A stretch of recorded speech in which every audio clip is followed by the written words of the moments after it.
नमस्ते।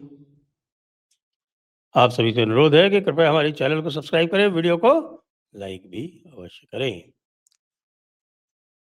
और हमारे धर्मापणा मर्चेंडाइज स्टोर को भी अवश्य देखें, क्योंकि वहाँ पर आपको hoodies, open jackets, long short कुर्ते, टी-शर्ट्स, पोलो शर्ट्स सब मिलेंगी। क्या लालू प्रसाद के यहाँ गृह युद्ध चल रहा है? देखिए, परिणाम कल आ गए। बिहार चुनावों के परिणामों का काफ़ी कुछ विश्लेषण भी हो गया और जो गिल्टी पार्टीज़ थी उनको भी चिन्हित कर लिया गया।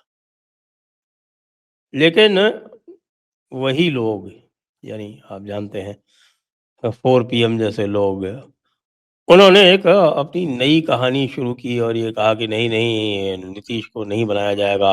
अब अमित शाह जो है वो डायरेक्ट बीजेपी का सीएम बनाएँगे, लेकिन वो सारी बातें बिल्कुल गपोड़ शंख वाली बातें थी और वो गपोड़ शंख वाली बातें ही हैं।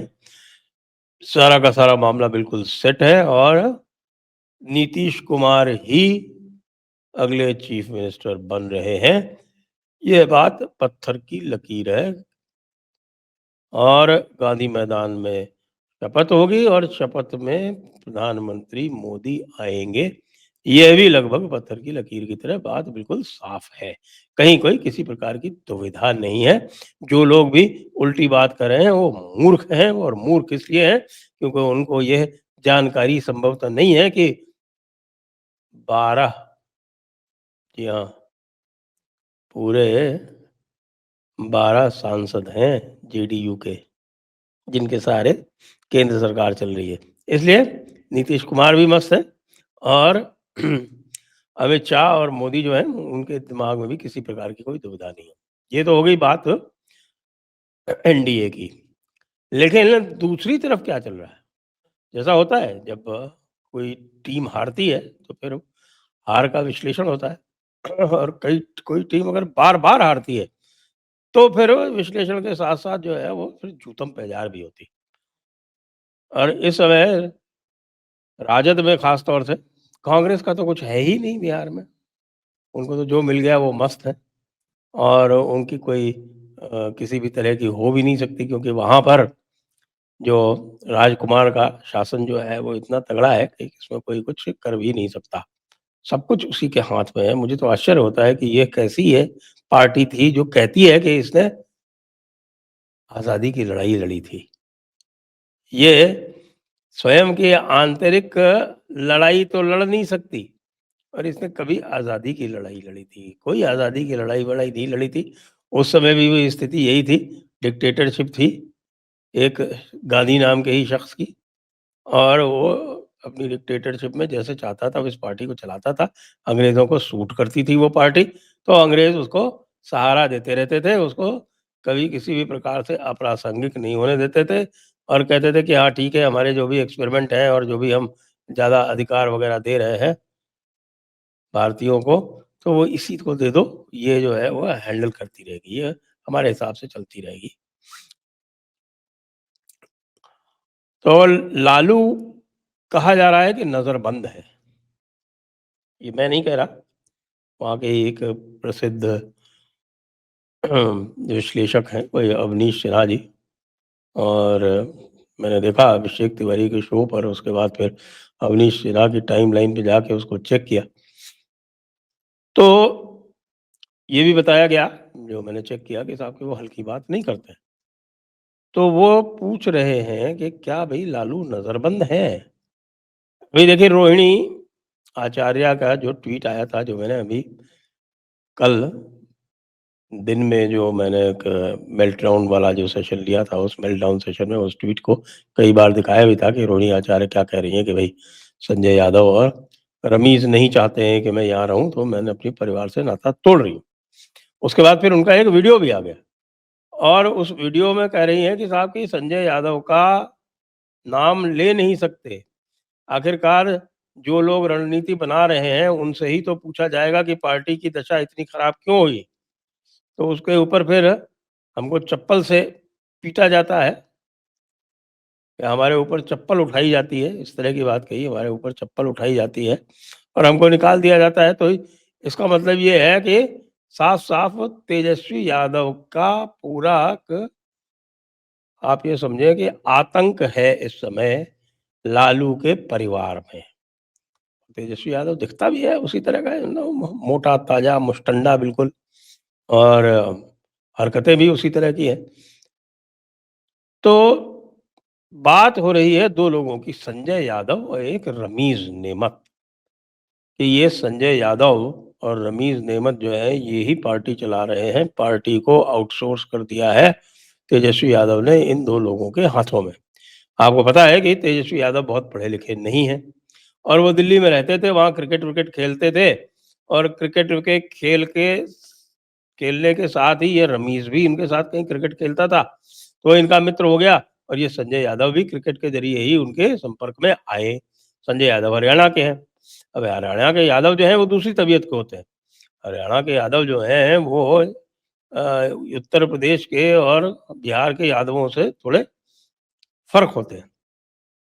अधिकतर जो है वो अच्छे पढ़े-लिखे होते हैं। आप देख लीजिए ना वो पूरा राव तुलाराम का जो पूरा वंश है उसको देख लीजिए। और आप जो रेवाड़ी में और जो अहिरवाल के जो अहीर हैं उनसे संपर्क करके देख लीजिए, आपको पता चलेगा कि कितने एडवांस्ड हैं वो। ये इनके कंपैरिज़न में तुलना में कहीं नहीं लगते। तो संजय यादव को उन्होंने अपना एक सलाहकार बना लिया। और संजय यादव ने ही सारा काम किया, संजय यादव ने ही सारे टिकट बाँटे, संजय यादव ने ही सारे सारे टिकट बेचे, संजय यादव ने ही सारी रणनीतियाँ बनाई और साथ में उनके था ये रमीज़ नाम का व्यक्ति। रमीज़ कौन है साहब? ये रमीज़ जो है, ये पाकिस्तान वाला रमीज़ राजा नहीं है ये। ये रमीज़ जो है, ये एक बलरामपुर के पूर्व सांसद हैं कोई, ज़हीर साहब, रिज़वान ज़हीर। बलरामपुर यानी कि बलरामपुर उत्तर प्रदेश वाला। वो समाजवादी पार्टी के तरफ से 1998 में शायद सांसद रहे थे। रिज़वान ज़हीर उनका नाम है और बड़े ही क्रिमिनल टाइप के व्यक्ति हैं, दबंग जिसको बोलते हैं, पूर्वी उत्तर प्रदेश की भाषा में तो वो दबंगई से उन्होंने सारे काम किए। कोई इनका कोई अ, तुलसीपुर वहाँ पे एक स्थान है बलरामपुर के क्षेत्र में ही, वहाँ के कोई नगर पंचायत के जो प्रमुख थे कोई फिरोज़ भाई, उ उनकी हत्या में उनका नाम भी आया और जेल-वेल भी खूब जाके आए हुए हैं। और रमीज़ उनका बेटा है और उसी तबीयत का है। ऐसे ही लोग फलते-फूलते हैं। राष्ट्रीय जनता दल में सभी को पता है कि लालू यादव क्या करते थे। अब लालू यादव भी चूँकि अशक्त हैं, लालू यादव भी इनके रहमो-करम पर हैं। इनके इनके इशारे के बगैर अब वो एक कदम भी नहीं हिलते। उनको ये पता है कि उनके खिलाफ बड़े मुकदमे हैं, वो कभी भी वापस जेल जा सकते हैं। उनकी जो स्थिति है, उनकी मनोदशा अब ये है कि उनकी हिम्मत टूट चुकी है और अब तेजस्वी यादव सर्वे सर्वा हैं। तो इस सर्वे सर्वा का वो इतना फ़ायदा उठा रहे हैं कि बताते हैं कि अ, अपनी बहन के ऊपर उन्होंने चप्पल तान ली या चप्पल मारी या नहीं मारी, वो तो वही बता सकते हैं। और इस पर राबड़ी देवी भी बीच बचाव करने में आईं, लेकिन राबड़ी देवी की भी कुछ नहीं चली। रोहिणी यादव जो है वहाँ से रवाना कर दी गईं और उनसे कहा गया कि तुम परिवार से नाता तोड़ लो और तुम्हारा अब कोई लेना-देना नहीं है यहाँ से। तो उन्होंने अपनी राजनीति भी छोड़ दी, परिवार भी छोड़ दिया। वो सिंगापुर चली जाएँगी, उनके पास तो अपना परिवार है सिंगापुर में। लेकिन उनकी जो राजनीतिक महत्वाकांक्षा थी वो समाप्त हो गई। तो घर का भेदी लंका ढावे।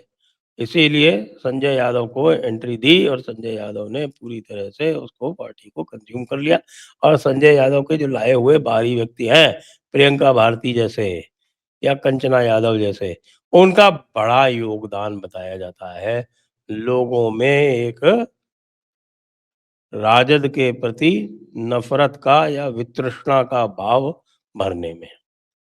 जिन्होंने भी देखा है हमने कल एक वो मेल्टडाउन वाला किया ही था और उसमें आपने देखा ही था कि प्रियंका भारती और कंचना यादव की कितनी प्रशंसा हो रही है चारों तरफ। संजय यादव की भी हो रही है, रमीज की भी हो रही है। लेकिन जैसा होता है कि जब हार जाते हैं, जब कोई राजा युद्ध हार जाता है, तो फिर सबसे पहले वो ये प्रयास करता है कि भई जो कुछ बचा-खुचा है, उसके ऊपर उसका आधिपत्य जारी रहे। जैसे राहुल गांधी करते हैं। पुराने ज़माने में जो राजा हुआ करते थे, उनमें वंशवाद इस प्रकार का नहीं होता था, जिस प्रकार की आज की यहाँ की भारत की राजनीतिक पार्टियों में। उस समय भी यदि आप उदाहरण लें, तो ये जानें कि राणा प्रताप जो थे, वो अपने पिताजी की चॉइस नहीं थे। वो पिताजी के जो साथी थे, यानी कि उस समय जो दरबार हुआ करता था, तो दरबार में एक जो बैठते थे, अधिकतर दूसरे रजवाड़े इत्यादि होते थे, उनका से होता था पूरा। और उन्होंने जो राणा प्रताप के बड़े भाई थे, उनको हटाने का और राणा प्रताप को मेवाड़ का राणा बनाने का, महाराणा बनाने का निर्णय लिया था। तो भारत की जो परंपरा है, वो भारत की परंपरा में जी हाँ, ज्येष्ठ पुरुष, जो ज्येष्ठ पुत्र होता है, उसका अधिकार अवश्य होता है, लेकिन वो अधिकार जो है, वो इस प्रकार का नहीं होता कि साहब कि उस अधिकार को चुनौती ना दी जा सके। दरबार के व्यक्ति और धर्मगुरु यदि उचित समझते थे, तो बड़े पुत्र को अपदस्थ करके जो योग्य पुत्र होता था, उसको राजा बना देते थे। ऐसा किसी भी प्रकार का कोई नियम या ऐसी कोई प्रथा हमारे जो राजनीतिक राजवंश हैं, उनमें नहीं है। इसीलिए आप देख रहे हैं कि राहुल गांधी चले जा रहे हैं। प्रियंका भी कोई बहुत बेहतर नहीं है, लेकिन मुझे लगता है राहुल गांधी से तो बेटर ही होगी, क्योंकि थोड़ा बहुत काम-वाम में शायद इंटरेस्ट लेती हों इनसे ज़्यादा। ये तो बाहर ही रहते हैं हर समय, घूमते ही रहते हैं, मौज ही करते रहते हैं। तेजस्वी का भी यही हाल है। वैसे तो तेजस्वी और तेज प्रताप में निश्चित रूप से तेजस्वी अधिक योग्य है, इसमें कहीं कोई किसी प्रकार की कोई संदेह की बात नहीं है। लेकिन जिस प्रकार से तेजस्वी ने अपने पिता को बंधक बना लिया, वो अखिलेश की और औरंगज़ेब की दोनों की याद दिलाता है। अखिलेश ने भी मुलायम सिंह को बंधक ही बना लिया था एक तरह से। मुलायम सिंह की भी बेवकूफ़ी देखी, उन्होंने जो है सीएम की कुर्सी उनको दे दी। प्रकाश सिंह बादल ने 93 साल की उम्र में भी अपनी कुर्सी बेटे को नहीं दी थी। बेटा उप मुख्यमंत्री ही था। मुख्यमंत्री स्वयं प्रकाश सिंह बादल हुआ करते थे 90 साल से अधिक आयु होने के बाद भी। तो ये साहब ये एक बड़ा रोचक प्रकरण आया है कि लालू जी क्या नज़रबंद हैं, और इसका जो नज़ला है वो उनकी बिटिया रोहिणी आचार्य को झेलना पड़ा है। अत्यंत रोचक प्रकरण चल रहे हैं पटना में, और देखने वाली बात है, देखते रहिए। जय हिंद, जय भारत, वंदे मातरम।